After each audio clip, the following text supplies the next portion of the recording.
Good evening and welcome to Denison High School football. Tonight, the Denison Yellowjackets take on the Wichita Falls Hirschi Huskies at Memorial Stadium in Wichita Falls. I'm Lynn Burkhead along with Monty Walker. Thank you very much for joining us for the Cable One Tuesday night replay.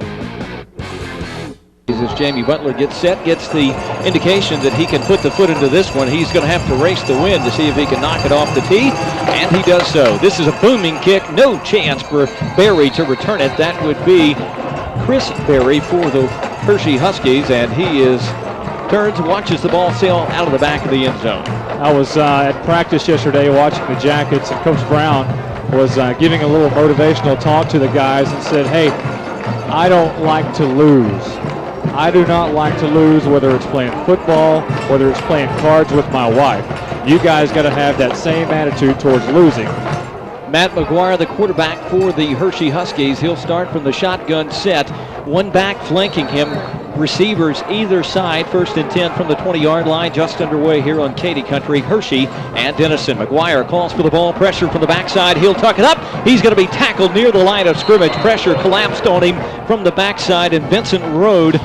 He rode in there along with Anthony Washington, and the Yellowjackets come up with a defensive stop. Johnny Hoover also on that stop on the first play of the game, a loss of 1 yard for Matt McGuire. Quick no-huddle offense, one back again, receivers either side, 4 of them. And McGuire calls for the football, hands it off to the first man through the I-back, and he'll be tackled after a short gain, 1 yard gain for the tailback, and that is Ricky Davenport getting the carry. It'll be 3rd and long. Shelley Pitts in on that stop. And of course, Shelley is the one that ran that big touchdown back last year against Hirschi, 73 yards. McGuire from the shotgun. Once again, the no huddle. This will be, again, a 4-receiver look. Davenport flanking McGuire. He's checking off with his receivers. 3rd down and 9. The ball at the 21-yard line. McGuire calling for the football. A high snap, hauled it in. Pressure comes from Denison. The pass is complete, but immediately there to wrap up is the Yellowjackets outside linebacker. And check that, not the outside linebacker. That's Anthony Washington, I believe, making the stop. That was Casey Braxton. Casey Braxton really playing that position well. Came up and made the hit as soon as he made the catch. Really, and he had also support there from Mr. Robert Jackson. And Jackson, by the way, was the leading tackler last week with 7 unassisted and 1 assisted tackle for a total of 8. Derek Cooper on the reception for the Huskies. He picked up 4 yards. That's up 4th down and 5. And it should be punting time for the Huskies. Their punter is Matt McGuire, the quarterback, so you have to watch the fake. They'll split one man out. Nope, they had too many men on the field to play. Flags will fly, and the Huskies should be guilty of too many men in the huddle. 10-16 to go in the first quarter. No score, Denison and Wichita Falls Hirschi. Ricky Davenport was the guy, the 12th man, if you will. He was running off the field as fast as he could, but he didn't quite make it. Well, the Yellowjackets will send 2 men back deep. Anthony Jackson will be one of those. Also back deep for the Yellowjackets will be Christian Brown. As McGuire stands at the 6-yard line, he'll have to punt the football into the wind. Brown and Jackson standing at their 42-yard line. Denison should come up with excellent field position.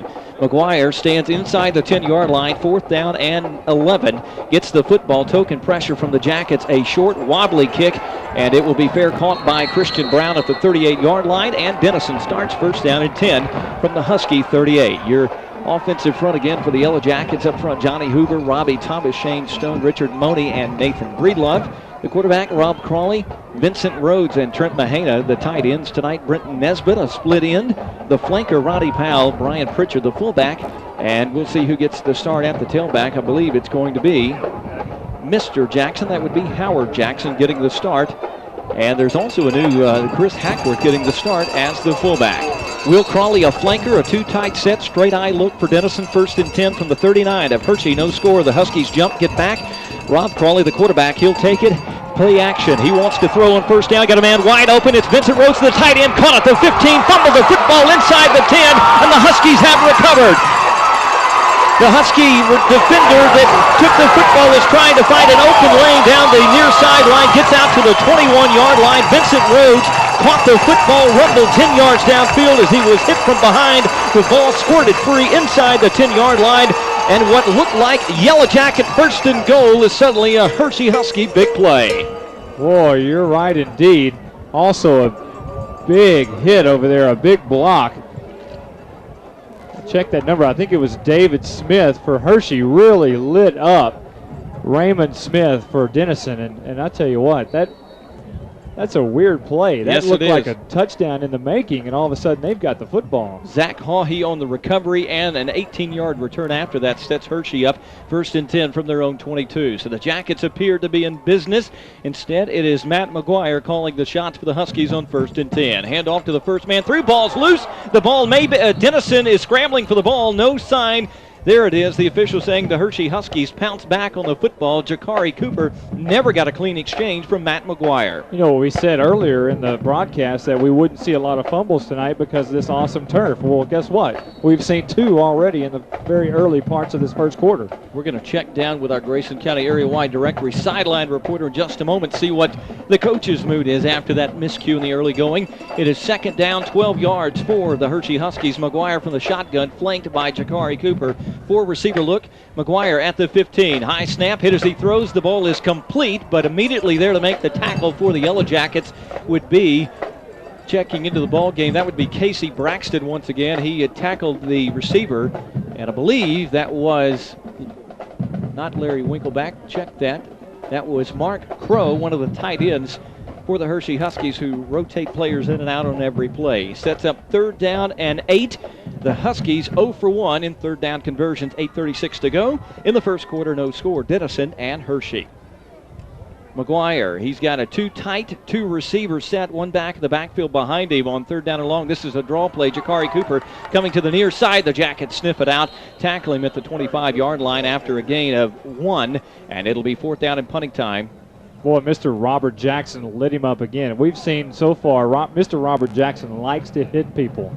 He was, again, last week's defensive tackle leader, and he just came on strong there, too. Christian Brown and Howard Jackson back deep for the Yellowjackets. Check that. That's Robert Jackson back deep as McGuire prepares for his 2nd punt of the night. We're going to check in with Jason Smith in just a moment, get the mood on the sideline. Certainly the coach is not happy after that first miscue. Let's go ahead and do that. Jason, our Grayson County area-wide directory, what's the mood on the sidelines? Well, we'll have to come back to that momentarily. McGuire standing at the 13-yard line. He'll punt the football. Again, the Jackets should get excellent field position. Christian Brown and Robert Jackson standing at the 45-yard line. McGuire at the 12-yard line, a short effort on his first punt. This is a high snap. Denison with pressure. The ball might have been partially blocked. No flag. It hit a yellow jacket, and the Hirschi Huskies have recovered at the 42-yard line.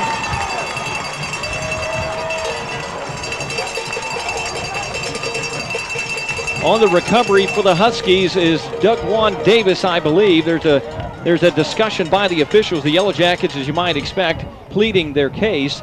Let's check down now. This is not going to make the Yellow Jacket coaches very happy. No, not at all. You know, the Jackets came out very, very wide open, offense-minded with that pass off the first play, and then it seems like just mistake after mistake, killing their drives. Well, it fortunately goes the way of the Yellow Jackets. I think they say that he called for that it never touched him. Christian Brown was calling for the fair catch in traffic, and it looked like to me it was close, but the officials say no, it did not touch him, and Denison dodges a bullet. 1st and 10 at the Hirschi 43-yard line. Pritchard, the fullback. Hines, check that. That will be Howard Jackson again, the new tailback. Tight look to the left for Denison, 2 receiver set. This is Jackson getting the handoff off right tackle. Nice gain of about 4 yards on 1st down, and the Jackets will have 2nd down, about 6 yards to go. Well, then it looked like he was shot out of a cannon on that one. He really hit the hole hard. And Jackson really needs to take over. We've been speculating who will step up and take over that tailback position, as Ronnie Ford did last year over Kellen Federa. I think Mr. Howard Jackson's making a claim for it. No doubt about it. 7:32 and cranking in the first quarter. No score. Denison trying to take advantage of the wind.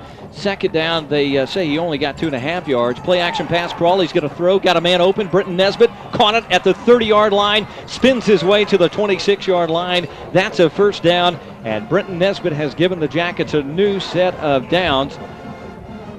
I think Coach Brown's really taking advantage of this wind. You don't see him throw a lot, but with the wind at his back like this, hey, you've got to take advantage of it. And he is He's thrown the ball twice so far in the first 3 plays, and I don't know if that's ever happened in a game with Bob Brown's coach. Well, how about this? Last week, Rob Crawley, 2 out of 4, 1 interception, no touchdowns for only 10 yards. He's already beating those numbers already tonight. 1st and 10 from the 29. No score, Denison and Hirschi. Crawley, quick drop. He's hit as he tried to get rid of the football. The Hirschi Husky defense swarming through on the 2-step drop. He was looking for Nesbitt again on that far side, and it just took too much time. Nesbitt couldn't get open, and the sack was right there. But the good thing is it didn't lose too much yard. It wasn't a 7-step drop. It was only a 2-step drop. So a loss of about, they actually marked 4 off as Crawley was sacked while moving backwards, 6:50 and rolling. The ball at the 33. Denison has had excellent field position. Looked like they might be moving in for a score before fumbling the football. They need to get something going here. Crawley's going to toss it to Pritchard, the tailback. He's up off the right side, flag on the play, and Pritchard is going to be about 4 or 5 yards short of the first down, but I think a blocking infraction coming up against the Jackets from where that flag was thrown. Well, I really like the way these running backs are getting to the hole. Bam Bam Pritchard right there just looked like he was shot out of a cannon as well as Howard Jackson was earlier. Holding marked the indication against the Yellowjackets. They'll mark that from the spot of the foul, and that appears to be around the 28, 29-yard line. So Denison is going to be in a deeper hole. Let's recap for you what's going on so far. Just moments ago, after holding the Huskies in this fierce wind, the Jackets got great field position on their first possession, and on the first play from scrimmage, Rob Crawley nailing the tight end Vincent Rode. And it looked like Rode was going to be tackled somewhere around the 5-yard line, deep in Hirschi Husky territory, but as he was being tackled, the ball was stripped free, and Denison had a scoring opportunity to go for naught. 2nd and 22 after the mark-off, 6:34 to go in the first quarter, no score. Too tight, flanker left set. This is going to be a toss to Jackson. Howard Jackson went off left tackle, cut it back to the middle of the field, and picked up about 12 yards. We'll call it 11 on the carry. Howard Jackson, the 5'8", 160 junior, 46 yards rushing last week to lead the Yellowjackets at 2.7 per carry average. No touchdowns, of course. And it's the first 3rd down conversion Denison has faced. Last week, the Jackets not very good. 3 out of 12 for a .250 percentage mark in 3rd down conversions. This is 3rd down along 11 from the 30. Toss to Jackson, heading left, lots of room, up to the 25 and tackled near the 20-yard line. He is going to be just short, and it's going to be decision time for Coach Bob Brown. Do you go for the first down, or do you kick the field goal? Not a big decision if I'm the coach. I go ahead and kick this field goal with that wind behind me like they have. Of course, Coach Bob Brown is probably not. Jackets like they're going to go for it. Are going to go for it. They went for 2 last week, got one of them for a 500% 4th down completion rate. This will be 4th down and about 2 yards to go from the 21-yard line. Too tight set, flanker to the right, offset eye, Crawley on the quarterback sneak, and he is going to be close to the first down yardage necessary, but there's a penalty marker, I believe. I don't see it laying there, but I'm told there is. Crawley went on the quick snap. Nobody else moved. They're going to measure. So Crawley, he went up to the line. I think he's short. Jason? First call tonight, I think he's short. What do you think? I think he has it by the nose of the ball. If you'll notice on that play, Crawley in the center, the only 2 people that did move, and Bob Brown did tell the line judge before that play that is what they were going to do because he knew the tendency to throw the flag right there for a false start. Well, they're going to stretch the chains out. This is going to be awfully close, and I think it's going to be short, and it is. Whoa, the nose of the football. The Jackets gamble on 4th down with 5:16 to go in the first quarter. They gamble on 4th down at the 21-yard line. They had a strong wind at their kicker's back and decide not to go for the field goal, go for the first down. And Crawley on the sneak comes up about 2 inches shy of the first down yardage. McGuire will set the Huskies, who take over on down. So Wichita Falls dodging bullets. The Hirschi Huskies dodging bullets on Denison's first 2 possessions. This is a handoff. Jakari Cooper hit as he got to the line of scrimmage. Found his way forward for maybe a yard or so out to the 21-yard line. Brandon Nesbitt was the first guy there on the tackle along with Johnny Hoover. And that's now the 4th time so far this season that Denison has gotten inside the 20-yard line and not been able to push it in. Actually, that would be the 5th time the Jackets have gotten inside the 20 because Vincent Rhodes got inside the 20 before fumbling tonight. That's true. So 5 trips to the red zone, no touchdowns, no field goals yet for Denison. They got to begin to change that trend. Split backs behind McGuire, receivers either side. Second down at 8 from the 21. McGuire turns, hands it off to Cooper again. He is going to jitterbug his way up to the 25-yard line before he is stopped by a swarm of tacklers. Leading the charge, Cole Prigge into the ballgame for the Yellowjackets. He's going to cap things off. Brenton Nesbitt got things started, and I believe Shelly Pitts was also on that stop. Well, I know Anthony Washington was one of the last ones getting off of that pile.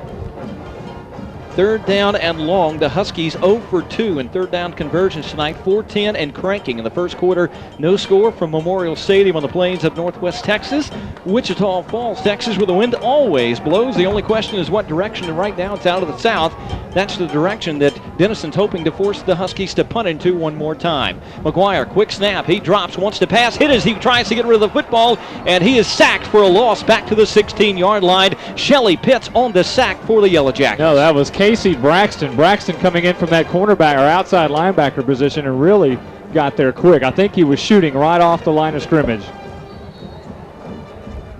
So Casey Braxton on the sack for the Yellowjackets. Denison coming, the quarterback McGuire limping off after that one. He is the punter, so the backup's going to have to come in. That would be Matt Ramirez, and he is going to stand at his 5-yard line, so he'll get his first effort of the night. 3:16 and counting in the first quarter, so the Jackets will get good field position again. Everybody up except Jackson. Robert Jackson for the Jackets. High snap, Ramirez. The pressure comes. Denison nearly got there. It is a wobbly shank kick that's going to bounce at the 33 and die there, and the Huskies will kill it there. Denison gets excellent field position yet again as Robert Jackson just backed away from the football. Ramirez came in for the possibly injured Matt McGuire, and it was not a good effort into the wind. 2:58 is what Denison has to work with the wind. This is the third possession now for Denison, and each time they've started on the inside of the Husky 44-yard line. On the 39 on the first possession, on the 43 second, and now they start on the 33.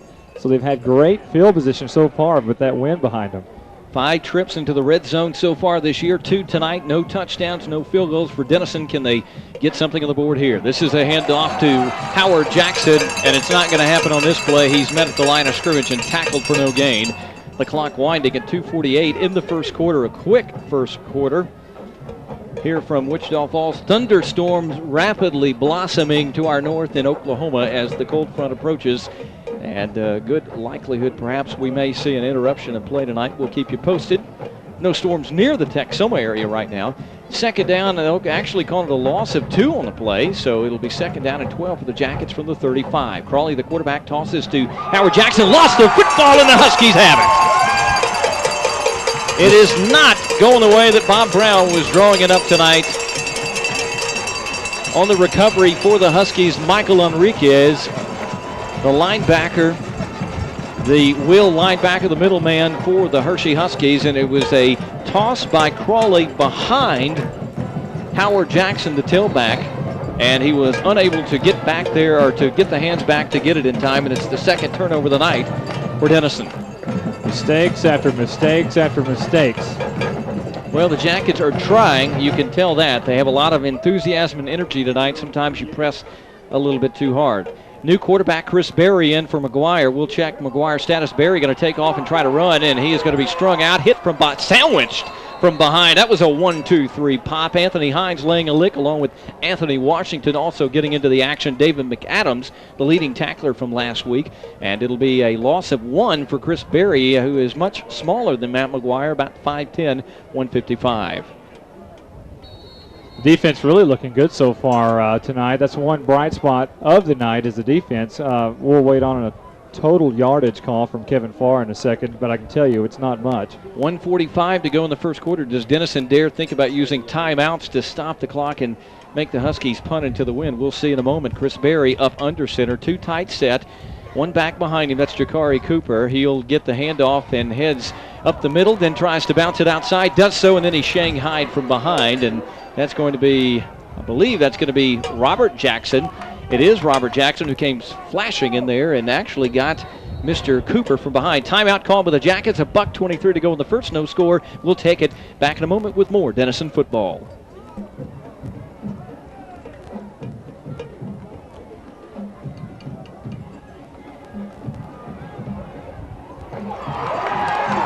Chris Berry completes a pass out to his tight end. It will be short of the first down, but not by much, about 1 yard. It'll set up 4th down and about 1 yard to go for the Yellowjackets. 1:16 to go in the first quarter, and I believe that the receiver actually went out of bounds. That was the tight end, Mark Crow. I think he went out of bounds, and that is going to stop the clock, and Denison will not have to burn a timeout. The Huskies, the home crowd coming to life on the near sideline. The Hirschi Huskies left to right on the radio dial. Chris Berry subbing for the apparently injured Matt McGuire, who got the start tonight. Jakari Cooper, the one back, 2 tight set receivers either side. 4th down and inches. Berry sets up under center, and he's got a long snap count, goes for it, and I believe he's got it with a mile to spare. Yep. He only needed 6 inches. He got 16, and it's going to be 1st down and 10 for the Hirschi Huskies. That is the first time tonight the sticks move for Hirschi. Well, Denison initially had a good stick. They had Anthony Washington in there, McAdams, Johnny Hoover, Shelly Pitts. They really played a good job on that quarterback sneak, and I thought they were going to get it. However, that big, huge offensive line of Hirschi kept pushing them back. Well, Berry did something very veteran-like also. Is that Matt McGuire checking back into the ball game? I believe it is.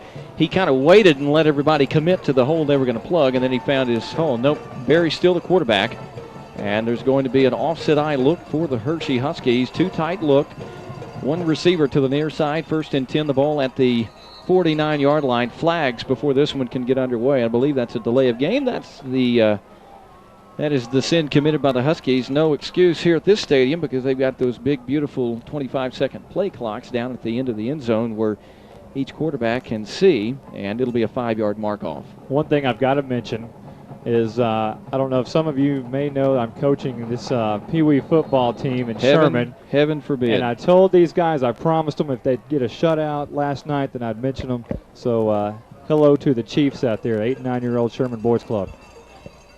Football in Sherman will never be the same again, will it? It is going to be 1st down and 15, a man in motion as Chris Berry calls for the football. Jakari Cooper gets it, heads to the near side. He is going to be tackled by a host of Yellowjackets, but he still kept the legs churning, although he did get out of bounds. That's going to stop the clock with 19 seconds. Let's pause 10 seconds for station identification on the Texoma Sports Broadcasting Network.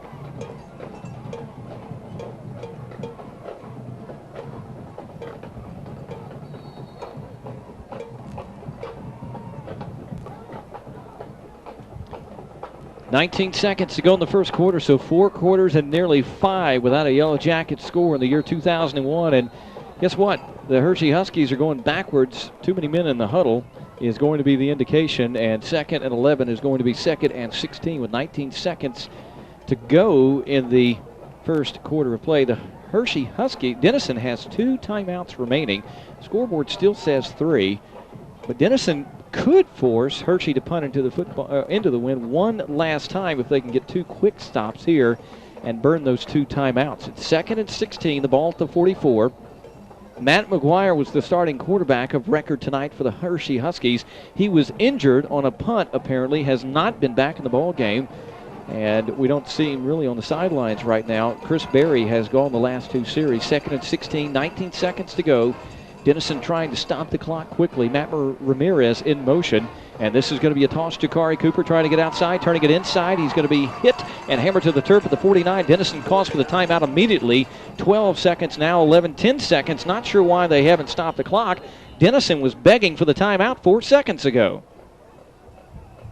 Well, they called the timeout with 7 seconds to go. Let's check down with our Grayson County Area-Wide Directory sideline man, Jason Smith. Jason, it looked like to me that a Yellowjacket defender was in the official's face immediately after that tackle, and yet 5 seconds went off the clock. He was. Cody McGuirk was right in the official's face, and that is not the first mistake they've called tonight. On the first fumble that Hirschi committed, the ball was bouncing around in numerous bellies while the official called it down on the ground. So that's something to watch. Also, the wind becoming a big factor, and I don't know if you guys can see to the north of us, storm rolling in really quickly. Really a weird sensation as the wind is blowing out of the south at about 30 to 35 miles an hour right now, and then the storm racing in from the north right over us. Yeah, I believe that we've actually got some lightning off to the north, and you can see it brewing. It looks like it is moving this way, and it looks like, if nothing else, we may have a hard downpour at some point in the near future. The wind beginning to really howl, and Denison could actually see the wind go around to their back once again in the second quarter. Wouldn't that be something? That would be something. 3rd down and 11 here. The Hirschi Huskies tonight on 3rd down conversions have not done very well. They're 0 for 4 rather. And they've got another chance here. 7 seconds to go in the first quarter. No score here on Katy Country. Lynn Burkhead and Monty Walker and the remainder of the Yellow Jacket crew. Chris Berry will call for the football. Offset eye, receiver to the near side. 2 tight end set for Denison as a man goes in motion for Hirschi. This is a play action. Berry trying to get outside, throws on the run, got his man. The tight end caught 40, 35, 30, down the sideline 25, and drug out of bounds at the 18-yard line. On the reception for Wichita Falls, Hirschi is Martin Davis, the tight end, and Chris Berry rolled out. Davis was all by his lonesome. And a 3rd and 11 turns into 1st and 10 deep in Yellow Jacket territory. That's the final play of the first quarter. Time has expired in period number 1. No score, but the Hirschi Huskies on the move. Back in a moment with more Yellow Jacket football on 93.1 FM KMKT.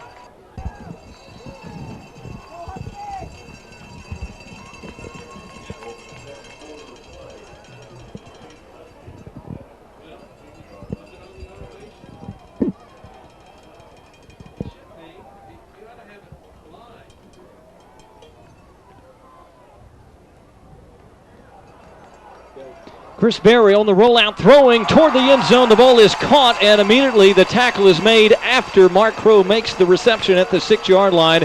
And Chris Berry, Matt McGuire couldn't get this Hirschi Husky offense jump-started in his first 2.5 possessions. Chris Berry in his 2.5 possessions appears to be doing that, Monty. Yeah, he sure has. What we've seen earlier is Brenton Nesbitt on the play right before that actually fell down at the line of scrimmage, so Berry was able to get outside of him and throw the football. Now that play, Mr. linebacker, Raymond Smith. Raymond Smith was right there to make the tackle as soon as he made the catch. So it's good to see that the linebacker's running with the receivers now. We're going to take a timeout. The Hirschi Huskies see something they don't like. Wait a minute. Nope. It's a flag on the field. Hirschi was asking for the timeout, but they're not going to get. They're going to wave it off and give the timeout. We're going to take it as well. Just underway in the second quarter, no score. Hirschi threatening, though. Back in a moment with more Yellow Jacket football. Chris Berry will set the Huskies first and goal from the Jacket 7-yard line. No score, but Hirschi on the move and threatening. Berry's going to hand it off. Jakari Cooper leaping the line of scrimmage, hit at the 4-yard line, and wrestle backwards. Second and goal from the 5-yard line. Berry, as lightning begins to flash, off to the north, calling for the football. Somebody might have jumped for Hirschi. No flag. Berry, naked bootleg, rolling to the end zone. He's in the end zone, and Hirschi is on the board. Thought somebody might have jumped the gun for the Huskies on the left side. The official did not throw a hanky, though, and with 10:49 to go in the first quarter, the Huskies strike first 6-0, and Monty Walker, disturbing trend. Denison last week dominating statistically the first quarter. No scoring. Paris took advantage in the second quarter, got a score.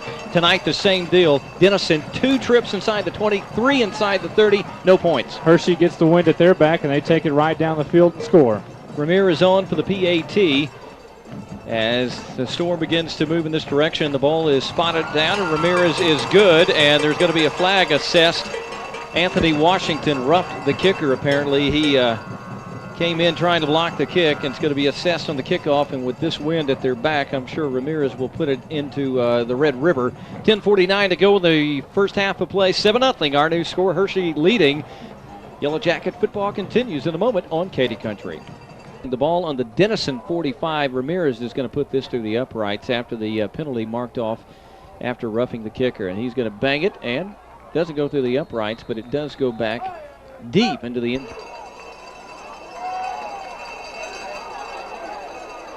This is going to be Rob Crawley tossing it to Brian Pritchard, the fullback. He is going to rambarot his way down the field for 3 or 4 tough yards. That's bad news for the Hirschi Huskies. They already this summer, before they ever snapped the football, lost their starting quarterback, Dustin Graham, to a potentially season-ending knee injury. Blew it out at a summer sports camp. And Matt McGuire, who got the start in their first game of the season tonight, well, he appears to have a knee injury as well, but they haven't missed much. Chris Berry, the third man for the Huskies, he is getting the job done. They lead 7-0, 10:16 to go in the first half. Denison trailing once again. They have second down and 8 yards to go. The ball at the 22. I formation look for Denison. Crawley is going to hand it off. This is going to be Hines, the tailback, trying to get up the field. Nothing doing. He's tackled for a loss of 2. And you can almost see the deflation in the Yellowjackets once again, Monty. They were up, they were enthusiastic, they were excited, and when Hirschi scored, you can almost see the shoulder slump, the air go out of the Yellowjackets. Well, you almost saw that the defense during that last drive, because that's what when you turn the ball over those 3 times, the defense kind of looked like they had the air let out of them. Yeah, the defense is certainly sucking some oxygen in this very warm night. 3rd down and long for the Jackets. I formation set. This is Crawley. Play action. Wants to throw. Has time. Sets up. Throws over the middle. Got his man. Vincent Rhodes caught. First down for the Jackets. All the way out to the Hirschi 41-yard line. So Rob Crawley and Vincent Rhodes hooked up earlier tonight. Looked like it might go for a touchdown or nearly a touchdown before Rhodes fumbled. That time they hook up again as the tight end drug across the middle of the field. Crawley had plenty of time. Laid it in there beautifully. Also throwing against the wind. Now, if you'll remember, Denison moving left to right on the radio dial, now throwing into that wind, and that was a very nice pass by Rob Crawley. Jason Smith on the sidelines, something I'm interested in. The old Memorial Stadium, we'll get to this in just a moment, had quite a bit of a crown. Curious if this new playing surface has the same thing here. Crawley, the quarterback of record for Denison, 1st and 10 from the 41-yard line. That's the Denison 41. 9:15 to go in the half. Denison trailing 7-0 on Katy Country. Lynn Burkhead and Monty Walker flags on the play. Hines on the carry. He's out to the 46-yard line before he stopped.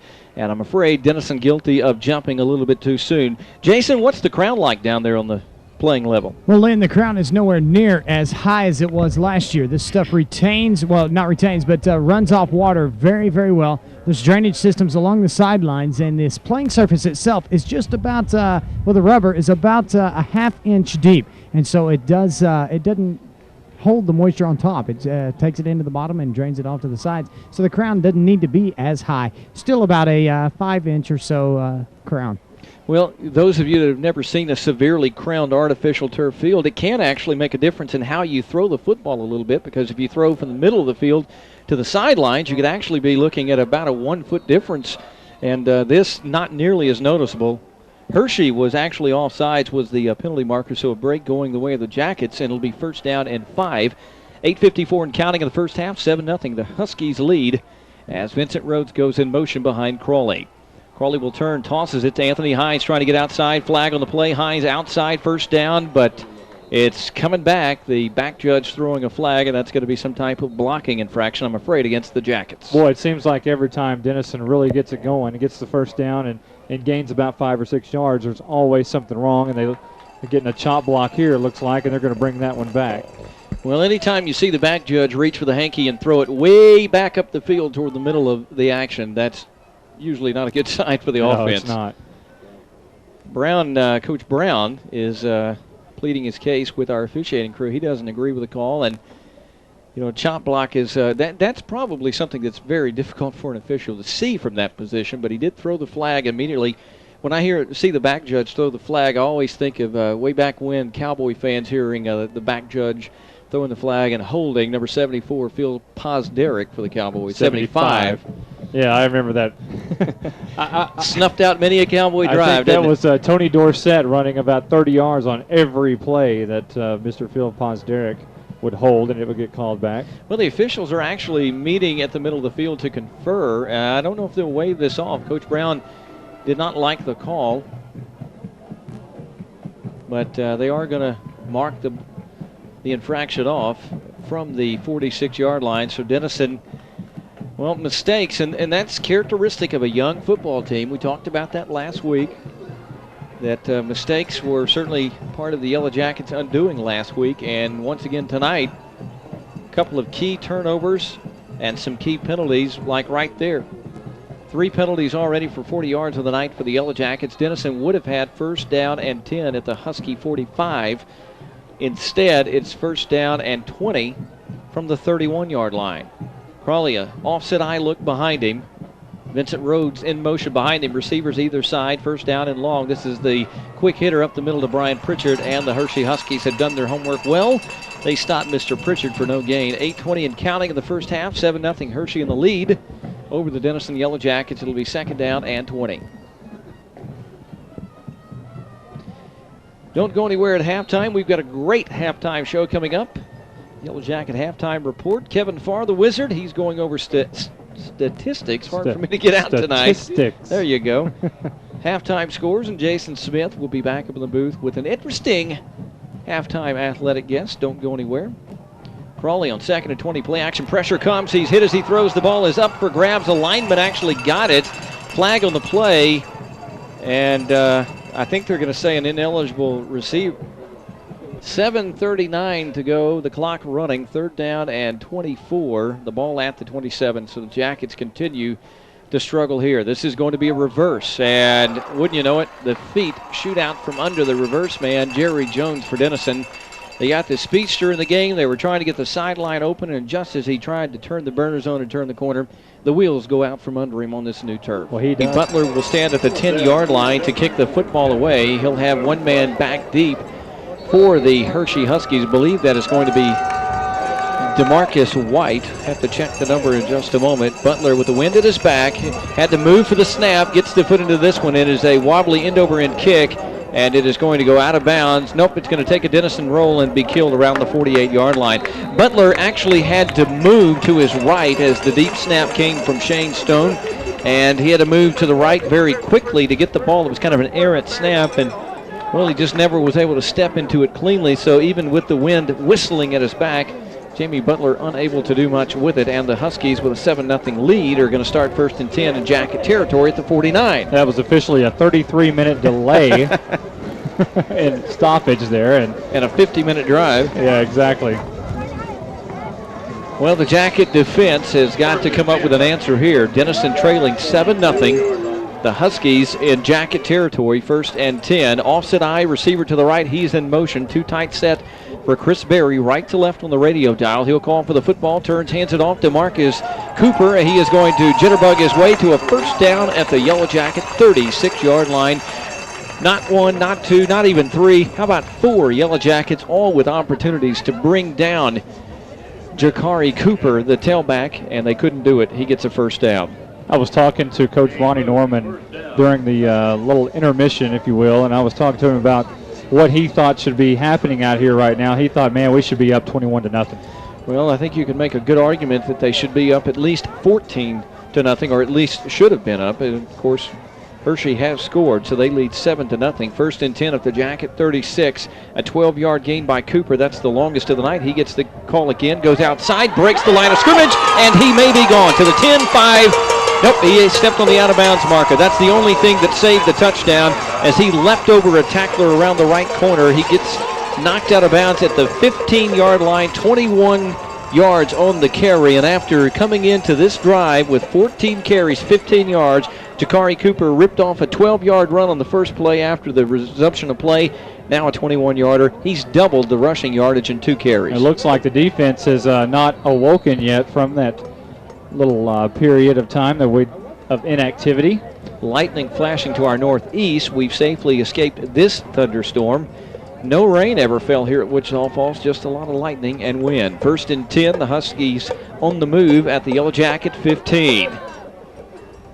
Barry, the quarterback, steps up under center, calls for the football. He is going to roll to the right, wants to throw. The Yellowjacket is going to get knocked down to the turf as he tried to move in to make the tackle, and Barry is going to be run out of bounds between the 11 and the 10-yard line. It's going to be 2nd down, about 6 yards to go for the Hirschi Huskies, and I believe Barry is shaken up on the sidelines. So Mark Crow, the tight end, they list him as a defensive back, our defensive end and a tight end. He's the quarterback. 2nd down and 5. He is going to drop, wants to pass, throws it over the middle, and it may have been picked off. Nope, it's a touchdown for Wichita Falls Hirschi. That ball was stolen by the wide receiver, a Yellowjacket defender. I'm trying to get the number. It may have been Britton Nesbitt, slashed across the middle, and I thought he had intercepted the football. Instead, it is Lonnie Brown wrestling the football away from middle linebacker Raymond Smith. I want to tell you, we don't have the advantage of instant replay, but I believe Smith had his hands on the ball, and it was just simply taken away from him for a touchdown. How about that? How did he catch that, Lynn? He didn't. He took it away. Ramirez on for the PAT, and the Yellowjackets almost get the block, but not quite, and it is good. As Ramirez puts the foot into this one. They started at the 47. This is going to be Hines at the 6-yard line. Finds the wall up the middle. He's up to the 20, 25, 30. Look out, 35 still in his feet, 40. And runs out of room at the 43-yard line. But it's a beautiful return on the Cable One kickoff for Anthony Hines. And perhaps that will get the Jackets jump-started. Monty, the scoring drive recaps, they're going the wrong way this year. Yeah, they sure are. We haven't had one yet to go for Denison. That was 3 plays, only 36 yards, took 40 seconds off the clock. An 11-yard touchdown pass in his first probably pass of his career. Maybe his only pass. Mark Crow to Lonnie Brown, we'll call it. And like I said, 40 seconds off the clock, and you can score that fast. It's gonna be a long night. Yeah, Raymond Smith for the Jackets appeared from our vantage point. All three of us agree, at least from this vantage point, looked like he had the interception. This a handoff. Hines burst up the middle to the 50-yard line. Nice gain of 6 yards on the carry for Anthony Hines, getting some duty at tailback. It really did appear from our vantage point Raymond Smith had picked the football. You heard me get excited, and then the next thing you know, Lonnie Brown wrestling the ball away as he's from behind Raymond Smith, and he falls into the end zone, and the official raises his hand, touchdown. The tie does go to the offense, I guess. Voodoo Palace, Lynn. Man, second down and short. This is a toss. Hines heading left side, trying to get outside. He's got, I think he's got the first down. He's pretty close, and while they set things on the field, I'm telling you, weird night here in Wichita Falls. It's not even Halloween. Smith, you ever seen anything this wild? No, nothing even close to this. I mean, the wind, first of all, out of the south, and then swirling motion back to the north, and now no wind. The flag's hanging limp down here right on the field level. Now up above and in the stands, it's going to be some wind, but on the playing surface, no wind to speak of. 1st and 10 after Hines gets 5 yards. Crawley's going to turn, hands it off to him. He breaks the line of scrimmage, 40 to the 37-yard line, and suddenly there's some life in that offensive line. Nice run by Hines. He had a wide open hole on the right side. And that right side consists of Mr. Vincent Rhodes at tight end, Shane Stone, and Richard Money. Those guys really blew open that hole, and Hines has had some pretty good yardage on the past 3 carries. Timeout call by the Huskies will join him. 3 straight carries for Anthony Hines for 18 yards, sits up second and short. This is Pritchard. He gets the toss. He's running up the middle to the 30 and down near the 25-yard line. And Brian Pritchard has given the Jackets another first down. 5:08 to go in the half. 14-0 on a bizarre Friday evening in Wichita Falls. The weather, the wind, crazy turnovers, crazy scoring, and Denison driving. And guess what, Monty? 5 trips in the red zone so far, no scoring for Denison. They're only 7 yards away from their 6th trip. They're knocking on the door, and Bam Bam had a nice run for 11 yards right there. Pritchard and Hines, the straight eye formation behind Crawley. Now he'll move Pritchard over. One receiver to the near side. That's Will Crawley. 2 tight set. Handoff Hines. Hit at the line of scrimmage and tackled after a short gain. Somebody missed their block on that right side. We bragged about them a while ago. Shane Stone and Richard Money. Somebody collapsed there. Well, the Jackets, you got to admire these young sophomores. They're showing some pop and bouncing back. They've got a good drive going. On that play, Eddie Blair made the tackle, and let me tell you, folks, he's 6'1", 250 pounds, and I guarantee he weighs about 30 pounds more than what's listed. I formation. This is Hines getting the toss left side, and he's going to be tackled at the line of scrimmage again. So after 3 carries for 18 yards, 2 straight, net nothing for Anthony Hines, the sophomore tailback. 4 minutes, 5 seconds to go, and certainly there is a lot of time in this football game, but with a very young team that is struggling on the road 2 straight weeks, Denison has got to get something good going here very shortly. 3rd down and 10. The ball at the 28-yard line. The 27, actually. 1 for 4 on 3rd down conversions for the Yellowjackets. Offset eye, 2 receiver look. Crawley, he's going to give it on the draw to Hines. Nowhere to go, tackled for a loss back at the 29-yard line. Well, the Hirschi Huskies had that one sniffed out. Hines hit in the backfield, and after 3 carries for 18 yards, he went backwards on 3 straight carries for -2. Lynn, we've been, this is our 3rd year to broadcast Denison football, and this is not the time that I've ever seen, I've never seen them struggle like this. I mean, this is looks like they're really pressing. I mean, they're going for it on 4th down and 12. The ball at the 29-yard line. Crawley's going to lose the football, and the Hirschi Huskies have recovered at the 35. This is voodoo. Well, you know,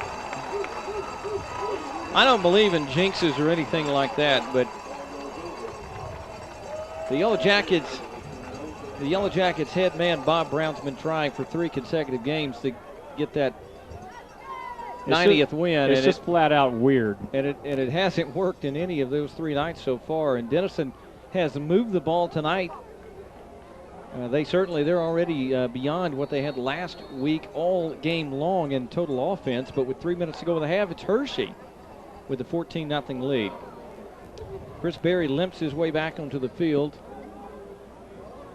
And the Huskies start 1st and 10 at the 35. Somebody's got to step up defensively, come up with a huge play. Berry barking the signals, the Jackets pressing the line. This is a draw play to Cooper, coming near side, bounced into his own man. Then he bounced free again. He's still jitterbugging up the field. And it was a human pinball machine. Let's pause 10 seconds for station identification on the Texoma Sports Broadcasting Network.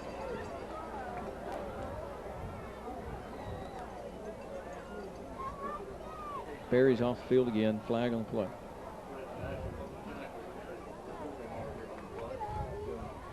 Welcome back, everyone, to Memorial Stadium. 2:49 to go. The craziness continues. Chris Berry limping off the field, perhaps with another cramp, and illegal procedure being marked off against the Huskies, and this is going to back him up to the 30-yard line. You know, Monty, I hate to continue to bring this fact up. It is 5 minutes after 9. We got almost 3 minutes to go to halftime, and I got a 6:45 a.m. flight out of DFW in the morning. Oh, man. Poor Lynn. Well, guess who's back at the game at quarterback? Mark Crow, and he's going to hand it off to Jakari Cooper, heading right now, coming back left. Boom! There's a sandwich. Jakari Cooper got hit from the backside and then applying the finishing lick for the Yellowjackets. Let's see, that was, I believe that was Robert Jackson who put the icing on that one, and it'll be a carry out to the 35-yard line. 2nd down, 10 coming up, 2:23 to go in the half. I don't know if I've ever seen a 2-hour first half, but we're not going to get there, but we're going to come close. This half is going to take longer than our ride home, which is weird. Let's see. Fumble on the play, and the Huskies bounce right back on it. Shelly Pitts makes sure that Jakari Cooper covered the football up. It is the way that it's gone, as our statistician Kevin Farr motioning it here in the box. We got a time on the play. Jackets 1 for 5 on 3rd down, or Hirschi 1 for 5 on 3rd downs. They're facing 3rd and 14. This is Crow back to pass, steps up from pressure, and he's going to be corralled from behind, still trying to stay on his feet, but finally is spun to the turf at the 28-yard line. And guess what? The Huskies have had to punt the football into the wind all night long, and they're going to have to do it again. $1:45 to go in the half. Denison cannot stop the clock, however. They've expended all of their timeouts.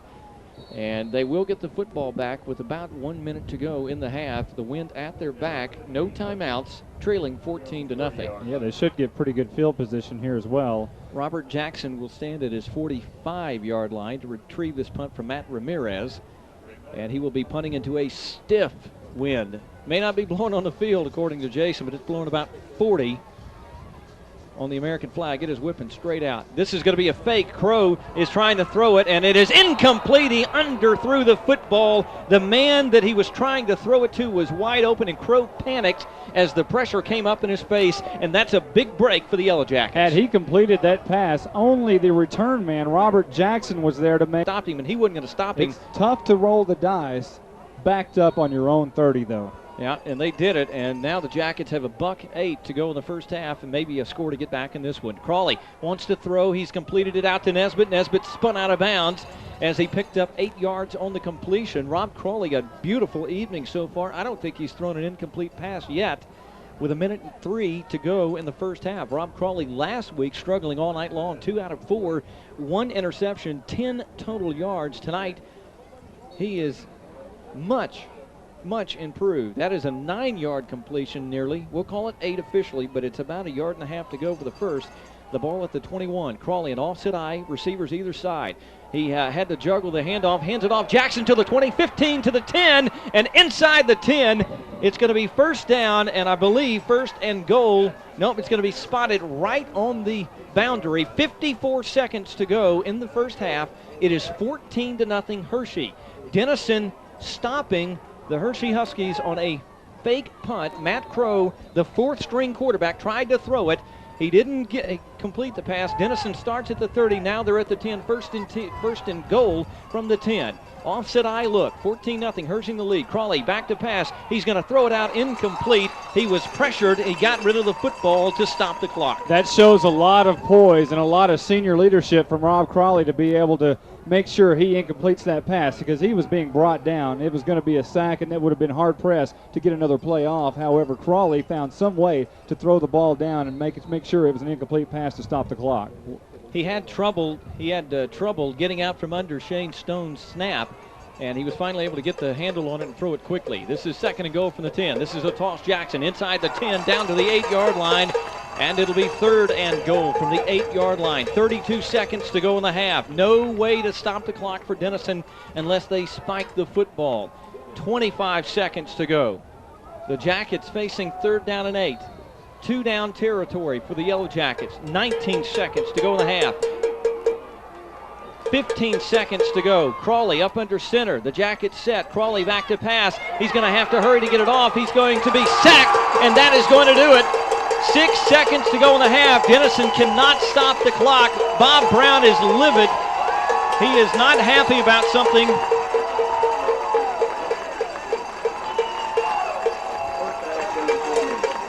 And the Yellowjackets are going to the locker room. What a bizarre first half. The officiating has been suspect tonight, and I think Coach Brown is not happy with the way the officials handled.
drill will be performed to the prelude and intermixing movements from the opera chorus. Touch of Gold is under the direction of Dr. Mike Raleigh. Drum makers for the Touch of Gold are head drum major Ryan Elrod, and assistant drum majors Christian Blair and B.K. Goodman.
on the Cable One kickoff, banging it deep, and it's out of the end zone. Robert Jackson turns and gives it the salute out of the back of the end zone.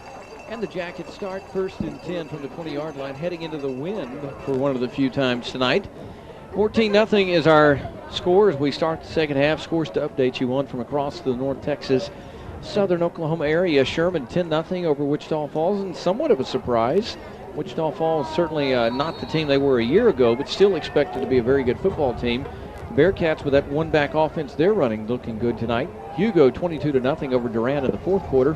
And 10-3 McKinney over Allen. This is an offset eye look. Rob Crawley, the quarterback, going to turn, tosses it to Howard Jackson, and he is going to be hit the line of scrimmage after a short gain and wrestled backwards. So it'll be 2nd down and 9 coming up. Don't forget tomorrow morning the Red River High School football update with our very own Jason Smith right here on KMKT. Join Jason in the morning for the scores and highlights of tonight's games. The way we're going, maybe tomorrow morning's games around Texoma Land. All of that 7:30, 8:30, and 9:30 right here on your home for Yellowjacket football throughout the 2001 season. 93.1 FM KMKT. I'm Lynn Burkett along with Monty Walker, Kevin Farr, and Jason Smith. Thank you very much for spending your Friday evening with us.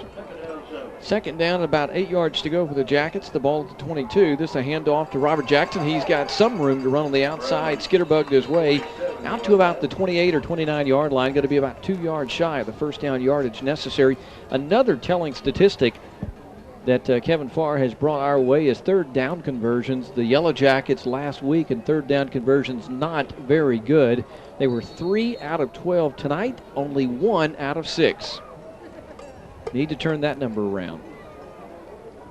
One man in the backfield, that will be Howard Jackson behind Crawley on 3rd down and 2. 4 receiver set. Will Crawley coming in motion behind his brother. This is a toss to Jackson, trying to find a block. Got it from Rob Crawley, but couldn't get it from other Yellowjackets up the field. The Huskies string it out, and the Jackets will have to punt into this monstrous wind that is blowing a good 30 miles an hour out of the northwest. It's almost if the Huskies knew exactly what was going to happen on that play. The cornerbacks on the 2 wideouts on this side, as soon as the ball was snapped, they said pretty much disregarded those receivers because they knew Denison was going to try to run the football. 4th down, about 2 yards to go at the 27. And Jamie Butler will handle the punting duty, standing at his 15. Here comes the rush by the Huskies, and Butler gets away a good kick into the wind. It finally gets caught up in the jet stream, and there's a flag.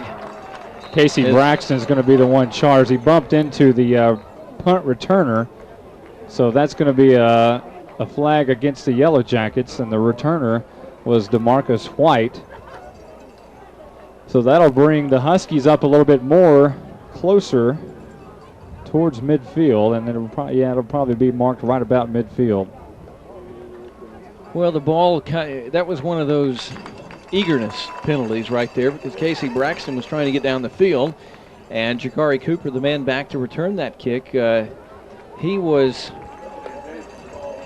way back, but the ball hung up in the wind at the end, and Cooper had to come up, and he ran into the Yellowjacket defender, and it will be 1st and 10 Huskies in Denison territory at the 47-yard line. That was a 29-yard punt into the wind. 1st down and 10, 14-0 Husky lead, and let's see, I believe it's Crow at the quarterback spot. He is. 4th-string quarterback hands it off to the first man through, Jakari Cooper. Hit after a short gain, falls forward for an additional couple of yards, and he'll turn a 2-yard gain into a 4-yard gain. It'll set up 2nd down, about 6.5 yards to go. You got a feel for the Hirschi Huskies. They are going through quarterbacks a dime a dozen. Dustin Graham, he's lost for the season before they even opened training camp. Went to a sports camp. He was the returning starter at the spot and had a good year last year, 512 yards passing. They expected big things out of him his senior season, but it's not going to happen because he's probably lost for the year, blowing his knee out. Matt McGuire started the game. He's lost tonight to a knee injury, and Chris Berry has been lost to a leg injury. Crow, the quarterback, he is going to try to turn something out of nothing, and he was hit behind the line of scrimmage. Looked like he was going to be tackled for a yard or 2 loss, and instead he pinballed his way around the right side, then back up the middle for a 2-yard gain. So that actually checked at a 4-yard gain. It's going to set up 3rd down and about 3 yards to go. Lynn, that That play should have been about a 4-yard loss. Shelley Pitts hit him in the backfield, didn't wrap up. He just bounced off of Shelley, kept going, and had 3 other guys miss him as well. It's just poor tackling on the Yellowjackets' part. Well, the Jackets right now look a little flat. Look like they've got that deer in the headlight look right now. They've got to come up with some answers. 3rd down and 3. A man in motion. Crow back to pass. He is going to be sacked in the backfield. The ball is loose on the turf. It's an illegal forward pass. Jakari Cooper is going to pick it up and scramble up to the 40, 30, 35, wasting his energy because it's not going to count. That's intentional grounding, and that's going to be a loss of down and a loss of yardage against the 4th-string quarterback for the Huskies, Mark Crow. So, Lynn, when he picked that ball up, I thought, here we go again. There's another break for the Huskies. Well, if it had not been a flag for an intentional grounding, Jakari Cooper might have gone for the touchdown. But there's actually 2 penalty markers laying on the field, one quite a distance away from the intentional grounding. I'm not sure if we've got 2 penalties here. I don't think so. It's going to be a walk-off back to the 48-yard line and the loss of down that comes with intentional grounding, and so the Huskies will have to punt the football away. But Matt Ramirez is going to have the luxury of a howling. Did we say howling? Northwest wind. This is starting to turn into a Stephen King type really of football is. game, you know? It really has been. It's not even October yet. Ramirez back to punt the football away for the Huskies. 2 receivers back for the Yellowjackets. Pressure comes from Denison. They almost get there. And it's going to be a kick that is going to be taken, and the ball is lost. The Jackets are going to turn the ball over to the Huskies at the 18-yard line. Well, that was Cody McGuirk. He was trying to field the punt. The ball hit him right in the chest, bounced right out of his arms, and the Huskies recover. They will have the ball at the 17-yard line of Denison, and they are 17 yards away from pay dirt as Denison really shoots themselves in the foot, and Coach Brown is really upset on that far sideline. Well, it's been 2 weeks of mistakes, and there's just no way to gloss over what's happening to the Yellowjackets. They're doing some good things, but they're also doing some things that are negating all of those good things. And now, after apparently stopping the Huskies and about to get the ball back in reasonably good field position, given the wind, they turn it over. Crow, the quarterback, Mark Crow, he's going to turn, and the ball is loose on the turf. The Jackets scrambling for it. Did Denison get it back? No indication, but I don't think they got it back. And no, they didn't. Every single solitary bounce so far in 2001 has gone against the Yellowjackets. That is absolutely correct. The ball was bounding around on the turf, and it turns into a no-gain fumble recovery for the Huskies. 7:32 to go in the third quarter. I'm stuck in deja vu. Lightning off to the southeast now of us, but looks like we've safely dodged the bullet as far as the storms are concerned.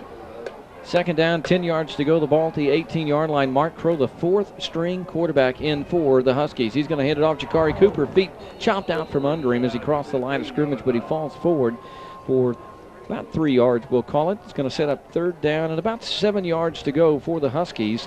The ball spotted around the 15-yard line, and there's no doubt about it. They are certainly in field goal range, and a 17-0 lead is certainly something Tommy Suggs and his coaching staff have their eyes set upon unless they are able to get more. There's a big lightning strike off to the southeast. 1 for 7 on 3rd down conversions for the Huskies. Denison has been about 1 for 7 too. Lightning really beginning to flash here. Crow is going to run. Now he's going to try to flag on the play. He's going to be sacked in the backfield at the 20-yard line. And I believe Denison, if they are given the opportunity, will decline this penalty. I believe it's going to be illegal procedure against the Huskies. You don't want to give them too many shots down here. Man, the lightning really beginning to flash. Holding against the Huskies. Folks, I think the storm may be back building its way around from the southeast. It looks like it might be. And really some intense lightning flashes looking to be moving in this direction from the southeast. We've had 1 stoppage in play, and officials are pretty jumpy when it comes to lightning, and for good reason. And if it begins to flash like this much longer, we might be flirting with another stoppage in play. It's still probably at this point far enough off we don't have to worry about that, but it is definitely flashing to the southeast of Memorial Stadium. Jackets are going to accept the holding penalty. Third down and about 20 now, 17 to be official. Well, the ball is at the 25-yard line, and it's third down. Let's say if Jackets hold them here, they're looking at about a 42-yard field goal. The key is they've got to hold them here. One flanker, 2 tight end set, offset eye for Denison, and the Huskies jump. Anthony Jackson made sure the officials noticed the movement. He was saying, please let something go our way.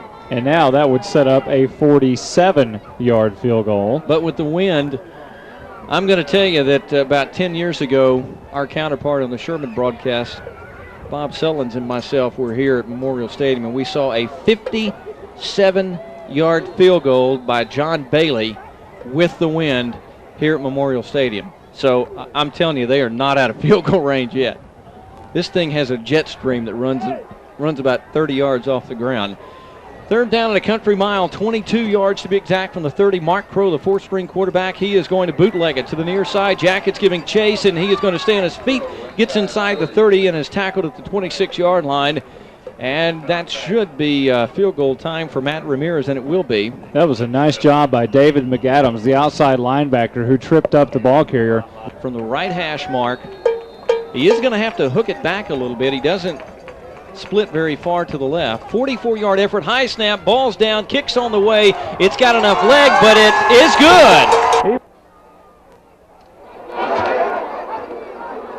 It's now Ramirez set on the Cable One kickoff to bring it deep for the Yellowjackets. Jackson, and Hines back for Denison, and it's way out of the back of the end zone. Monty Walker, when it rains, it pours.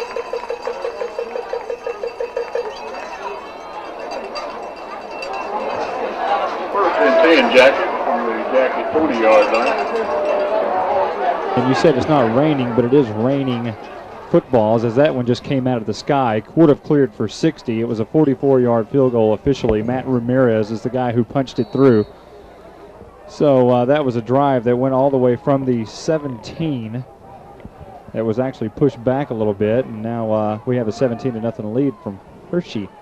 Well, the Jackets certainly not out of it. They're going to try to make some things happen. Crawley's going to throw, and he's got his man Hines, 25 up to the 30. A flag on the play, though. It's going to probably be a hold against the Yellowjackets. Lynn, every time we see a play for more than 6 yards, it's called back. Every time tonight, seems like. There's been a couple of, I remember Anthony Hines made 3 carries for 18 yards there in a series. But other than that, they've had nothing really over 5 yards. Well, the Jackets have shot themselves in the foot a few times tonight, and that one, while certainly continuing the trend, is certainly not the most costly mistake the Jackets have made this evening, but it does put them back in a deep hole. They've got the ball at the 10-yard line against a howling wind, and the Jackets already down in this one 17-0. And boy, this one's gotten out of hand for Denison. It looked good early. Crawley back to pass. He's going to throw. Got his man. Nesbitt 20 up to the 25 and out of bounds at the 26-yard line. No, they're going to say the 25-yard line. Second down and about 5 after the nice pickup of about 15 yards. Crawley to Nesbitt. Crawley's had a nice evening so far. Play action pass. He is going to be sacked back to the 10-yard line. Crawley play actioned it beautifully. Turned around, and there were 4 blue jerseys in his face. Gain 15 on the last play, lose 15 on that play. Yeah, and you know that time you really can't fault number 15 because he literally turned around and there they were. It was the screenplay they were trying to set up, and you're supposed to let the guys go through on the screenplay, but not like that. Not 7 of them.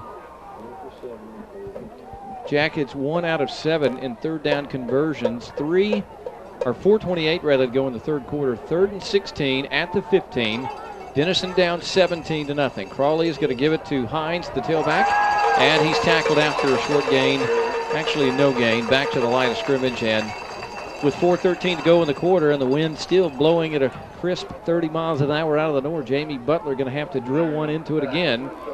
And the Huskies are probably going to get excellent field position yet again. Back deep to receive the punt, DeMarcus White for Hirschi. The last punt we saw, Mr. Jamie Butler make was a 29-yarder. He punted it way up high into that jet stream with the wind blowing against him. What he needs to do is keep it as low to the ground as he can and let that ball roll and fight that wind. Now, you're a former punter, and you certainly want to drill the ball low, line drive it into the wind so it'll bore through the wind, because when it gets up in the air like that one did, it was a good kick, but it just died in the wind. We've got a timeout on the field, 3:38 left in the third, 17-0.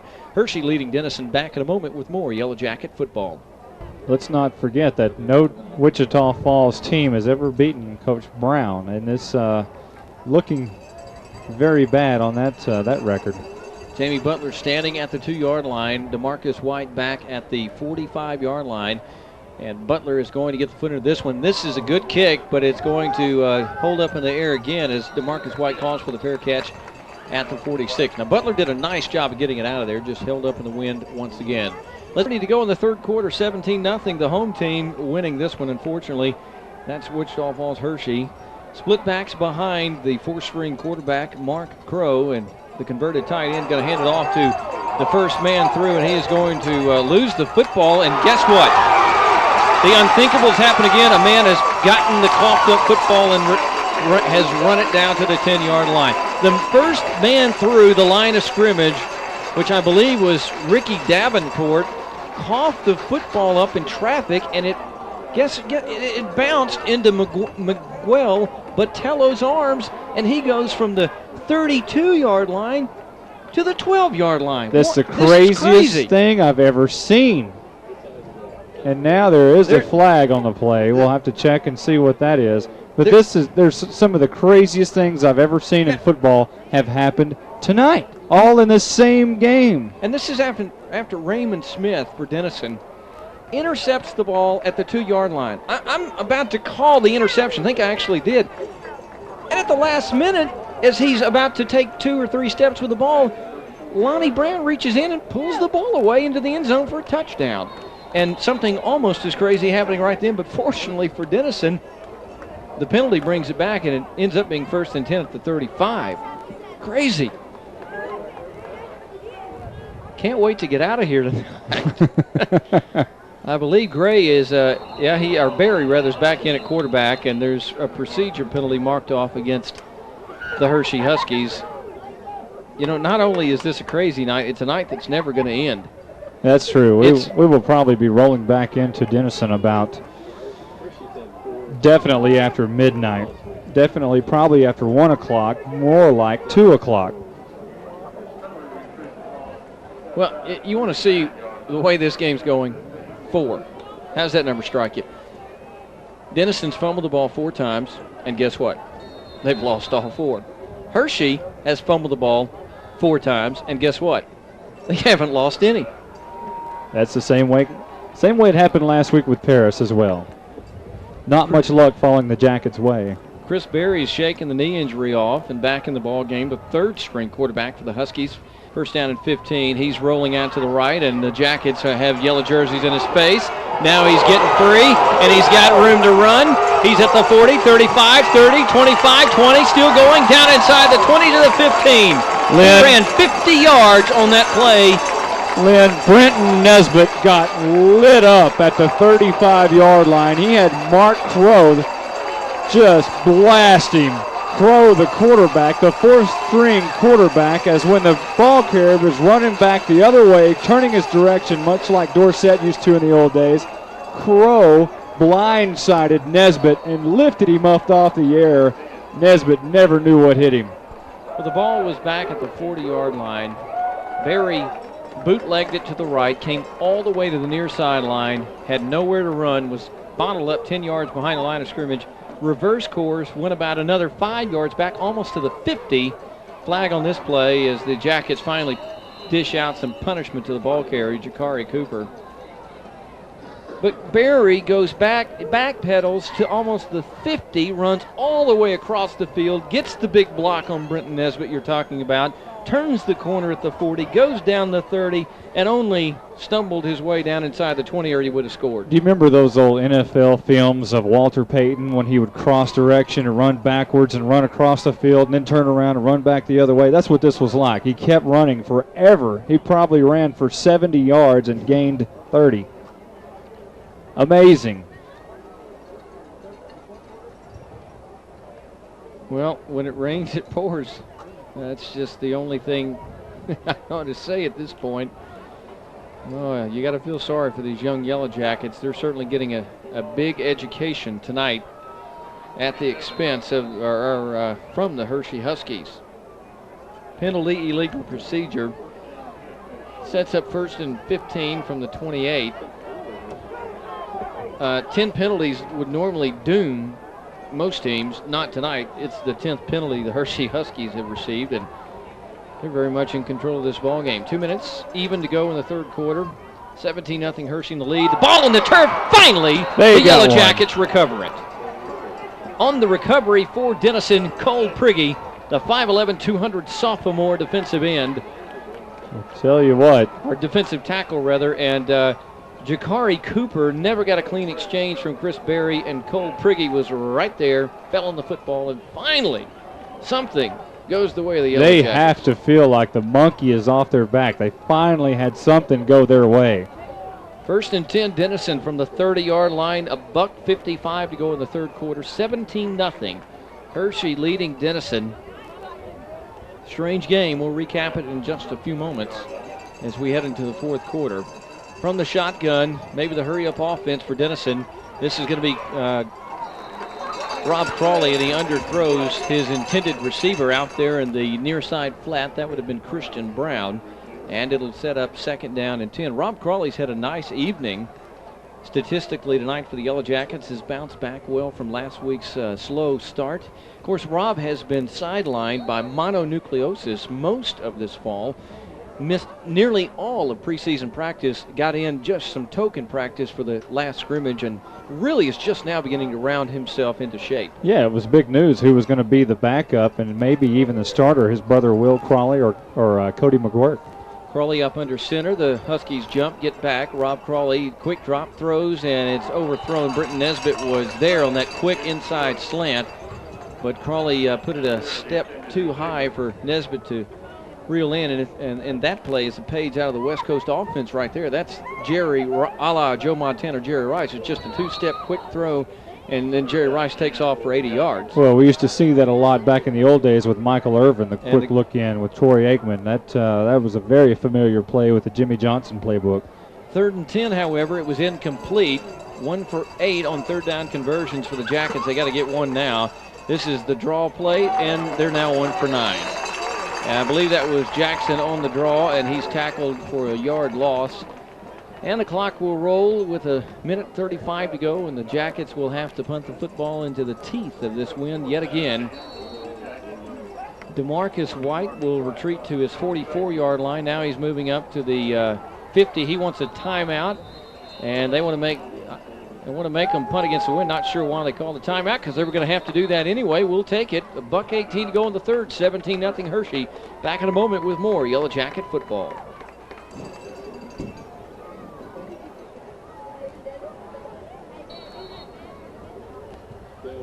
Jamie Butler is getting an education in punting the football into a hurricane. And he's got to do it again. And he gets a pretty good snap, puts the foot into this one. This is a low wobbly kick. It's going to bounce at the 50, takes a neutral roll. What else would you expect? And is going to be killed at the 49-yard line. A minute. McKinney over Allen in the fourth. If anybody's got a Howe score, please call 465-6200. Stop it already. This is going to be Barry. Hands it off. Jakari Cooper nearly got tackled for a loss. Then he goes back, and now he's finally going to be slung to the turf for a big loss back to the 38-yard line. Finally, the Yellow Jackets. Anthony Washington, big defensive end, makes that play. Well, now the lightning beginning to flash to our north again. You know, it may snow before this night's over with. 46 seconds to go in the twilight zone known as Memorial Stadium. Keep your day job, buddy. 34 seconds to go. Second down and 20. The ball at the 41-yard line. That's where Cooper's knee touched the ground.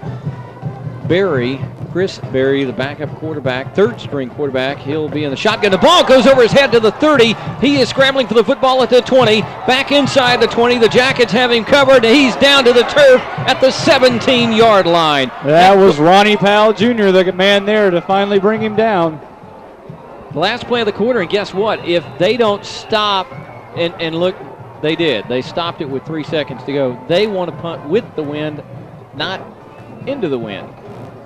Yeah, it is this third down. They're going to have to. I would.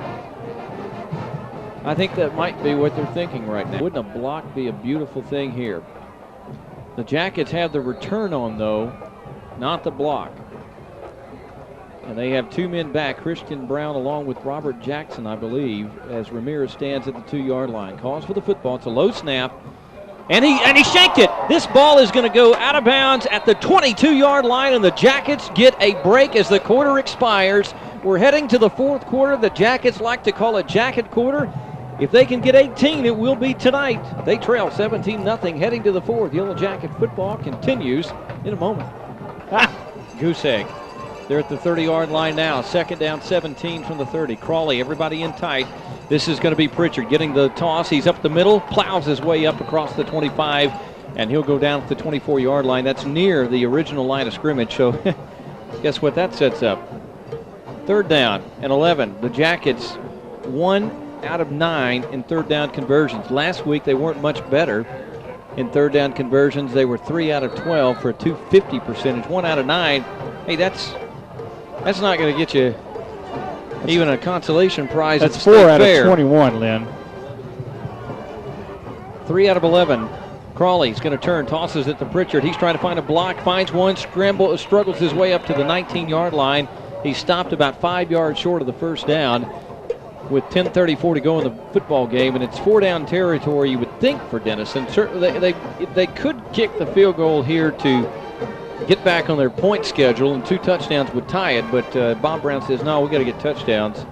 And so Denison going to go for here, 4th and 6. The ball to 19. Denison 0 for 1 in 4th down conversions. Crawley up under center, toss to Jackson, trying to get outside, trying to get a block, can't get it.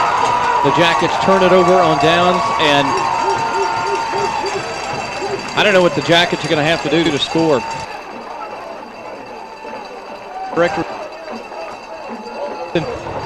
This is the longest scoring drought I can ever remember in 20-something years of watching high school football. It is very tough to swallow, very tough for the coaching staff to stomach, very tough for the players to stomach. And it seems like even when they get a seam to the outside, something happens. A player loses his footing or just cannot accelerate through the hole. It's crazy down here. Well, there's still a lot of time, and it's only a 17-0 lead. A couple of touchdowns, and bang, the Jackets are right back in this one, but they've got a lot of work to do. Chris Berry and the Huskies have the ball, 1st and 10. Jakari Cooper getting the handoff, and he's tackled after a short gain. 2 yards, we'll call it. 2nd and 8, 10:03 to go in the fourth quarter. 17-0 is the score. Hirschi in the lead. The Jackets actually penetrated the red zone, the Wizard is telling me. That's 7 trips in the red zone so far in the 2001 season. I'll tell you what, you told me 2 weeks ago, Denison in the first 2 games is in the red zone 7 times. I like that. Yeah, I would have said about 6 touchdowns. Yeah, I'd say 2 wins. Yeah. 7 trips in the red zone and not a .1 on the board yet. This is a handoff to the new tailback in the ballgame. Nope, that is Jakari Cooper trying to string his way down the field, and he's finally tackled after a loss of about 1 yard on the play. No, that was a new back in the ballgame. Thought it was Ricky Davenport back in the ballgame. And Chris Berry has the 3rd-string quarterback holding that thigh gingerly. David McAdams and looks like it was Brenton Nesbitt, Ronnie Powell Jr. all in on that play to finally bring him down after a gain of about 1, we'll call it. Don't miss the Red River High School football update tomorrow morning here on KMKT. Join our very own Jason Smith for scores and highlights of tonight's games around Texoma. That's tomorrow morning, 7:30, 8:30, and 9:30 right here on 93.1 FM KMKT. 1 out of 8. That's the Huskies' number on third down conversions. It's 3rd down and 7, and they got a delay of game. So 3rd and 7 is fixing to be 3rd and 12. You know, about the only thing that could make this game any crazier would be for paratroopers to land at the 50-yard line or something wacky like that, or a tornado or something. And I'm just waiting for it to happen, something crazy. It's bound to. I mean, you know, the coup de grace was Matt Ramirez a few moments ago. 40-mile-an-hour wind. They punt on third down to take advantage of the wind, and he shanks it, and it goes 6 yards. 6-yard punt. And Denison. You know, that hurts your average. I know about that. Yeah, I shanked a couple in my day, too. I bet you never did with a 40-mile-an-hour wind behind you. Chris Berry rolling out on the right, third down and 12, wants to throw on the run. Now he's going to tuck it up and run. Still going, running to the near sideline, and he's going to be hammered to the turf at the 25. Jackets with excellent across-the-field pursuit. There were several missed tackles on that play, but a good play by Ronnie Powell, who had a nice block on him. It looked like they were going to take him out of the play. He just turned around, fought it off, and made the play after it was over. Now we've got an injured player for Hirschi, and I think it's actually the quarterback. Yeah, and he's done for the night. He looks done to me. Boy, he looks like he's in agony right now. I think it's just one of those really nasty cramps, but those are the kind that kind of grab you and they don't go away. Is it this field? Because if you'll remember, this is where James McKnight of the Cowboys tore his ACL back in about 2 years ago. Of course, it was a different turf back then. That's true. Ramirez, well, he got a 6-yarder off with the wind at his back. Let's see what he can do into this 30-plus mile-an-hour wind. You can hear it in the crowd mic. Ramirez, long snap count. He's going to let the clock milk every second down. Play clock down to 2. Calls for the ball. It's not a good snap, and it's blocked. Jerry Gray. Now they throw flag. How could they do that? Jerry Gray got the ball. There's a flag on the field. Now they're going to wave it off. I was going to ask how you could call a penalty when you block the football on the punt. Lynn, the Jackets have the ball on the 15-yard line. Another red zone opportunity. One of these days, Lynn, they've got to cash this in. They've got to get some points in these red zone opportunities. Well, I'm going to go out on record and say this is the most bizarre football game I've ever witnessed. Oh, I'll say that. First and 10 for the Jackets at the 15. Can they finally get points on the board? Crawley wants to throws, got a man wide open, stick it in the end zone, put it on the scoreboard with 7:22 to go in the fourth quarter. Denison has finally, in 2001, put points on the board. Crawley laid it in there beautifully and wide open for the Denison Yellowjackets. Trent Mahana, the sophomore tight end for the Yellowjackets, wide open, his first varsity touchdown, and the Jackets, they might be going for 2 here. They got the swinging gate, and it is 2, and guess what? Robert Jackson's got 2. 17-8, Denison. Don't count them out yet, folks. 7:22 to go in the ball game. We got a new ball game brewing in Wichita Falls. Can it get any crazier? How about a Yellow Jacket come from behind win in the fourth quarter? It's crazy. I'll take it. We're back in a moment with more Denison High School football. Final score from Sherman, 10-7. The Bearcats defeat the Coyotes. And this is the onside-er, and there's a scramble for the ball, but the Huskies have it at the 48-yard line. Bob Brown, he rolls the dice right there with 7:21 to go in the ball game, trying to get the onside there. And I don't know if I can go back and recap this game and all of its craziness. We started off, the Jackets hold the Huskies 3 and out. They punt into the wind. Denison, great field position. First play from scrimmage kind of set the tone for the night for Denison as Rob Crawley laid a beautiful strike to his tight end Vincent Rode, and he's tackled inside the 5-yard line, lost the ball. It was returned 18 yards. That just kind of set the stage. And it ended up being, despite even statistics, a 17-0 lead at one point. Now it's 17-8 and penalty flags flying around. Mark Crow, the quarterback again, as Jakari Cooper will have to retreat back. And I think procedure. We've seen turnovers. We've seen penalties. We've seen the most bizarre touchdown I think I've ever seen in my life, as an interception by the Jackets was turned into a touchdown for literally an interception. We saw a fumble with a bounce ball back into another back's arms who ran for another 30 yards that got called back. We saw a punter with a 40-mile-per-hour wind at his back hit a 6-yard punt. We had play stopped for nearly 25 minutes because of severe thunderstorms that frankly never materialized. We've seen a punt block, several turnover on downs. It took the Jackets all night to score, then they score on the next play for a 2-point conversion. We're down to the 4th-string quarterback for the Huskies. Waved a penalty off there. It's been a pretty normal night, I guess, out here in Wichita Falls. 1st down and 10. They'll do it again. This is Crow, hands it off Jakari Cooper, and guess what? He threw the hanky again. Hirschi's had 12 penalties. How many has Denison had, Kevin? 4 penalties for the Jackets. Seems like more than that. So 16 penalties. How many turnovers have we had tonight, all told? Okay, all of that to say, here we are, 1st and 15 from the 43-yard line, 17-8. Hirschi in the lead. Wild wackiness tonight. Jakari Cooper, hello. Welcome to Denison, Texas. He slammed to the turf.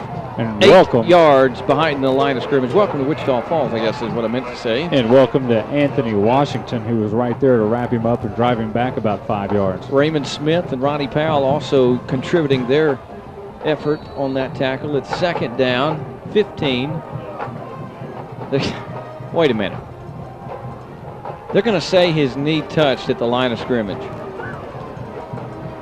They gave him forward progress back to the line of scrimmage, but he drove him back to almost the end zone. What forward progress? Well, they get a man in motion to Marcus White. This is the 4th-string quarterback, Mark Crow, and Jakari Cooper. His feet are chopped out from under him as he Mr. Shelly Pitts. No, I thought I saw a flag fly there. I was like, oh no. It was actually a very exuberant Yellowjacket fan who's perfectly positioned in the stands above the official. That's what it was. His hat blew off. We got an injured Yellowjacket, Ronnie Powell, limping on the ankle. Robert Jackson helping him off along with Casey Braxton. Now the trainers come out. Billy Arizmendi is the backup for Ronnie Powell, and we'll see if he checks into the ball game for Denison.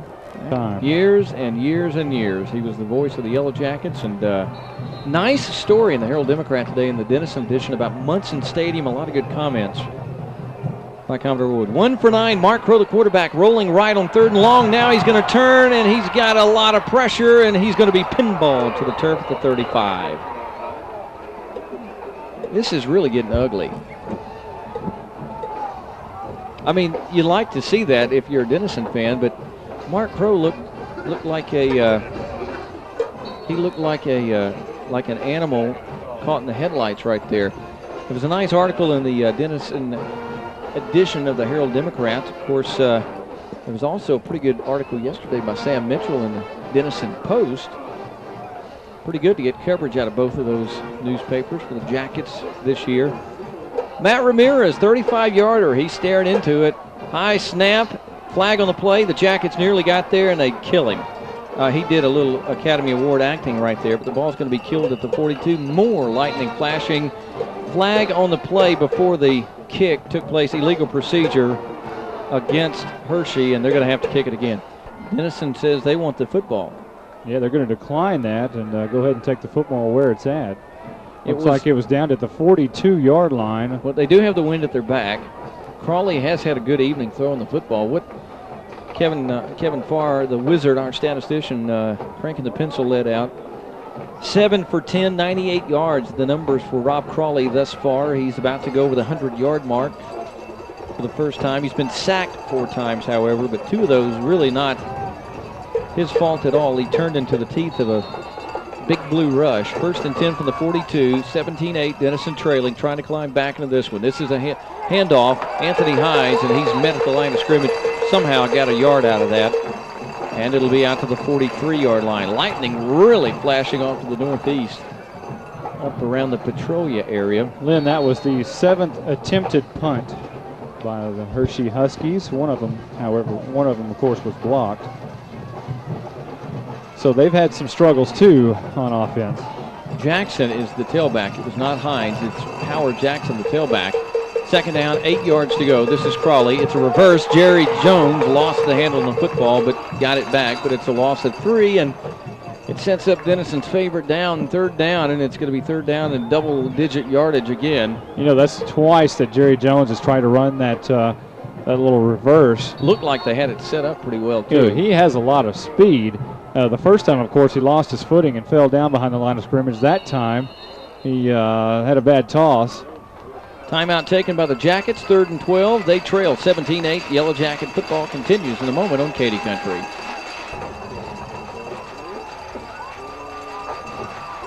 Rob Crawley trying to get a first down, throws the screen out to Howard Jackson. This ball may be loose. They better fall on it. And it's going to be ruled an incomplete pass, and Denison is going to have to punt the football away. 4th down coming up. That drive went nowhere for the Yellow Jackets. They trail 17-8, 4:24 to go in the game. It went backwards, as a matter of fact. It went back 4 yards. Well, do they dare go for it here? Almost to the stage they have to. 4:24 to go in the game. The Jackets trail. Jamie Butler is on. They will go ahead. 17-8. They will go ahead and punt. I'm not sure the Huskies are convinced. They've got one man back. Butler with a big 30-mile-an-hour wind at his back. Low snap, gets it, puts the foot into this one, and it's an end-over-end kick. DeMarcus White is going to let it bounce behind him, 25 to the 20, takes a Denison roll down to about the 16, now the 15-yard line. But there's a flag at the line of scrimmage. Now they're going to wave it off. I've seen more flags waved off. Officials really are having a weird night of their own. 4 minutes, 11 seconds to go. Not looking good for the Yellow Jackets. 17-8 is the score. 46-yard effort by Jamie Butler right then. Bad news for Jamie Butler last week is he had more yardage punting than the Yellow Jackets had in total offense. Had twice as many yards. He had 172 yards punting. The Jackets only 81 yards of offense. It's bad news when the punter's got twice as many yards as the offense does. That's not good. First down and 10 from the 16 for the Hirschi Huskies. Boy, a turnover would be golden here, and Chris Berry is going to run straight ahead, and the Huskies are just going to milk the clock. Now, this is Mark Crow, rather, the quarterback. And with the fourth-string quarterback in, imagine they're going to be pretty vanilla right now. Well, his first pass was a touchdown, Lynn. Of course, they were inside the 10-yard line when he came into the ball game. This is true. Mark Crow, listed as a starting tight end. He is the fourth-string quarterback. He's not even listed on the charts as a quarterback. You know what's amazing is that they hadn't had any problems with the snap, because I'm sure he didn't have any practice with the snap. I'm sure none at all. Crow is going to take it, wants to throw. He's going to be hit as he throws through the football. Now they're going to rule it an incomplete pass. Pretty close to intentional grounding again. He got flagged for that a little while ago. That play, when he was almost down and threw the ball, that's what Coach Brown wanted Rob Crawley to do right before the halftime. Well, it's 3rd down and 8, and if there's a timeout called, we're going to take one too. 3:24 to go in the game. 17-8. Denison trailing. Back in a moment with more Yellow Jacket football. Hirschi Huskies facing 3rd down and 8 from the 17-yard line. 1 out of 10 in 3rd down conversions. Mark Crow, the fourth-string tight end quarterback. Oh no! Don't let him get the first down. He's going to be close. He's out to the 22-yard line. Thought he was going to bootleg it for the first down, but he's going to be close. He got about 5 on that carry. And they're going to have to punt the football away. Matt Ramirez, the same Matt Ramirez who a little while ago, we can't forgive him for this, can we? You're a former punter. He had a 40-mile-an-hour wind, it looked like at least. It's probably not anywhere near that strong, but the flag's straight out, folks. I mean, the flag is straight out. It was at his back, and he hit a 6-yarder. In all fairness to Ramirez, he did hit a 44-yard field goal that would have cleared from 60. This is true. He stands at his 10-yard line. Denison with one return man back. Ramirez awaiting for the football. It is the fake again. They're going to throw it over the middle.